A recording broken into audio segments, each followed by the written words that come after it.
আমাদের যারা আমরা বলছি যে 4 দফা দাবি দেওয়া হচ্ছে, যারা অকৃতকার্য হয়েছে এসএসসি পরীক্ষায় তাদেরকে কলেজে অ্যাডমিশনের নিশ্চয়তা দিতে হবে। আর ফেল করছে যারা, হ্যাঁ 4.5 ফেল করছে আর 2.5 পাস করছে, এটা কি কোন রাইটের মধ্যে পড়ে? কেন টিকটকাররা দেখলো, টিকটকাররা দেখছে এই আন্দোলন চলতে থাকবে। আসসালামু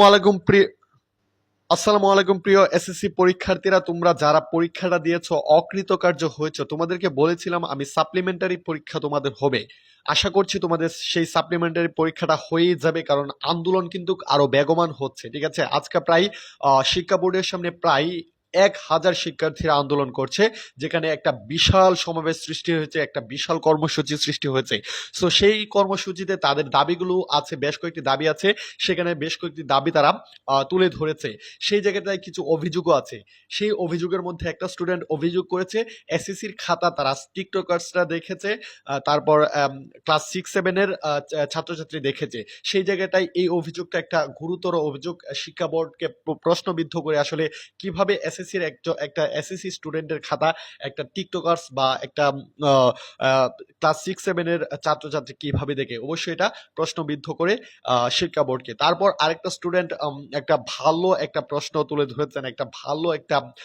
তুলে ধরেছেন তা সেই শিক্ষার্থীর প্রশ্নটা হচ্ছে যে হ্যাঁ 4.5 ফেল করছে আর 2.5 পাস করছে, এটা কি কোন রাইটের মধ্যে পড়ে? আসলে আমি 4 পয়েন্ট পেয়েছি সবগুলাতেই।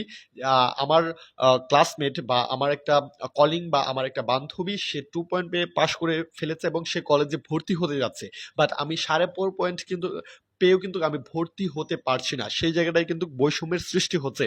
সো আমি ভালোভাবেই সবগুলো সাবজেক্টে 4 পয়েন্ট পেলাম, জাস্ট একটা সাবজেক্টে আমার ধরেন আমি 32 পেয়েছি, সেই জায়গাটায় কিন্তু একটা নাম্বারের জন্য আমি একটা বছর আমি পিছিয়ে যাচ্ছি। সেই সিস্টেমটা যদি চেঞ্জ করে তাহলে আমাদের জন্য ভালো হয়, কারণ যেহেতু সে 2 পয়েন্ট পেয়ে আমার চেয়ে এগিয়ে যাচ্ছে, বাট আমি 4.5 পয়েন্ট পেয়েও কিন্তু আমি পিছিয়ে যাচ্ছি বা এক বছর পিছিয়ে যাচ্ছি।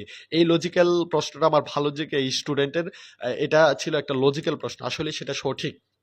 এগুলো আসলে শিক্ষা মন্ত্রণালয়ের বা শিক্ষা বোর্ড বা শিক্ষা চেয়ারম্যানের দেখা উচিত। তারপর এখানে আরো বেশ কিছু যুক্তি নিয়ে বা দাবি নিয়ে তারা এসেছে। সেগুলোর মধ্যে প্রথমত আছে সাপ্লিমেন্টের পরীক্ষার ব্যবস্থা করতে হবে, তারপর আছে সিকিউ এবং এমসিকিউ আলাদা আলাদা নয়, সিকিউ এবং এমসিকিউ একসাথে দিয়ে তাদের পাশ দিতে হবে। তাদের 4 নাম্বার যে যুক্তিটা বা 4 নাম্বার যে দাবিটা বা 4 নাম্বার সর্বশেষ দাবিটা হচ্ছে একটা যৌক্তিক দাবি। সেই জায়গাটায় তারা প্রশ্ন রেখেছে যে আমরা যারা 6 লাখ স্টুডেন্ট ফেল করেছি তাদেরকে আবারও একটা সুযোগ দেওয়া উচিত, আমাদের এক বছর পিছিয়ে না দিয়ে আমাদের ভর্তির সুযোগ দেওয়া উচিত, আমরা যেন কলেজে ভর্তি হতে পারি, এবং আমাদেরকে আবারও সাপ্লিমেন্টারি একটা পরীক্ষা নেওয়া হোক। সেই পরীক্ষায় যদি আমরা ফেল করি তাহলে আমাদেরকে বাদ দিয়ে দেওয়া হবে, আর যদি আমরা পাশ করি তারা আবারও কলেজে ভর্তি হতে পারবো। তারা উদাহরণস্বরূপ দেখিয়েছে যে নেপাল, বড় বড় দেশগুলোতে নেপাল, ভুটান, কিছু কিছু দেশগুলোতে সাপ্লিমেন্টের পরীক্ষার ব্যবস্থা আছে, তো বাংলাদেশে কেন নয়? হ্যাঁ, সো এই প্রশ্নটা তারা রেখেছে। তো এই দাবিগুলো নিয়েই মূলত তারা কিন্তু আন্দোলনটা বেগবান করে তুলেছে। প্রায় 1000 শিক্ষার্থীদের মধ্যে সেই আন্দোলনটা করছে তারা শিক্ষা বোর্ডের সামনে। শিক্ষা বোর্ডের চেয়ারম্যান কিন্তু বারবার বেরিয়ে আসছেন এবং তিনি বলছেন, আশ্বাস দিচ্ছেন আসলে আন্দোলনটা তারা মেনে নিবে, কিন্তু স্টুডেন্টরা তারা লিখিত একটা কিছু যাচ্ছে যে আসলে আন্দোলনটা মেনে নিচ্ছে কিনা।